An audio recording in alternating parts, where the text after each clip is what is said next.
We want to check back in with Leigha McNeil, who is in Lafourche Parish, where she is now at the Lockport, is that right? Yeah, shelter the there, shelter there in Lockport. speaking with some people who decided to seek shelter, Leigha.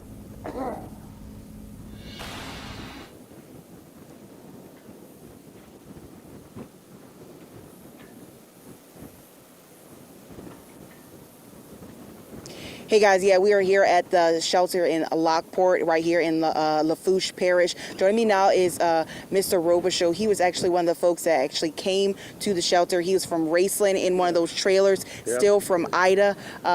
You were able to come here for the hurricane. Well, Ida, we was in the road still sitting over there, and then I went to a motel for 3 months. Then they gave me a little Iowa shelter trailer. And I've been there since the last hurricane, and now they called me up this morning about 9 o'clock, 10 o'clock to my social worker. Yesterday to come here. Yeah. They come over here for because we can't stay in the little 8 by 27-foot camper trailer. Yeah. So we came over here and we come over here about maybe 11 o'clock. And I was going to go back to Walmart, get stuff. They told me the camper had torn up already. Yeah, they had a curfew in effect, and it's still in effect, Mr. Robichaud. So I'm glad that you're here and you're safe. I know we were talking earlier, you know, you have some health concerns, so you had to be here. I got COPD and all kinds of stuff, lung problems. I got two clouds just in my back, one cracked one, and I got tonight nerve problem. Then my girlfriend had 9 heart attacks.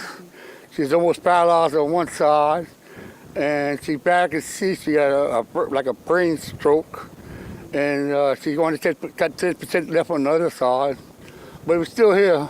Yeah, that's all that matters. That's what's important. And my 2 little dogs, and she gonna spend more money on my dogs than his feet. Yeah, he was poking fun a little bit earlier, still trying to find light in the situation, saying that, you know, she spent a couple of dollars on the dogs, but she won't want to buy you a home. She paid $74 on treats for the dogs for the month, and she only gave me a hamburger. Well, we'll make sure you get a hamburger after this, Mr. Robichaud. Okay, thank you so much. We appreciate you. Hopefully you can get home soon. Well, I can't sleep in there. They make too much noise in there. I'm a light sleeper. Thank you, Mr. Robichaud. Hopefully you get some sleep soon. Yeah, as you guys can see, people are still trying to find a little bit of light despite everything that they are going through out here across Southeast Louisiana, especially right here in Lafourche Parish.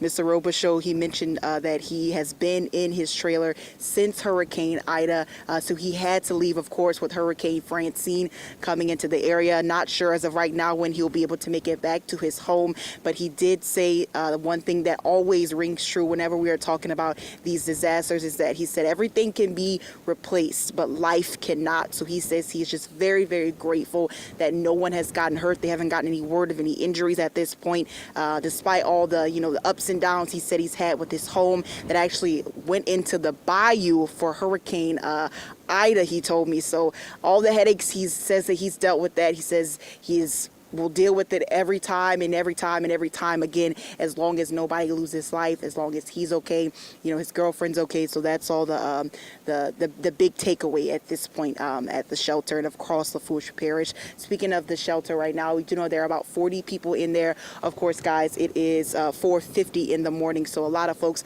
are still trying to get some sleep as much as they can. You heard Mr. Robichaud say it's not really the best situation, but is the best situation for them because you know, they really didn't have anywhere else to go staying in those trailers. So he is grateful to be here. And as you heard him, he wants to see his dogs, and hopefully he's able to get a hamburger after this. Maybe his girlfriend will treat him to a hamburger. So on that note, we'll go ahead and send it back to y'all in the studio. All right, Leigha. So Mr. Robichaud, he's got love, he's got shelter. All we have to do is find him a food. Hamburger. Let him know we got a little tray of food over in the kitchen. We can just pass it on to him over there. He wants a burger. We don't have a burger. Leftover Chinese right, food. Right. But we'll do what we can. Yeah, and definitely just a testament to our people here in this community who, despite it all, despite having to deal with that, and also despite having some challenges in life, Mr. Robichaud still has that sense of humor, still thankful to be here, and we love to see it. We're on this desk trying to give people some information, Peyton.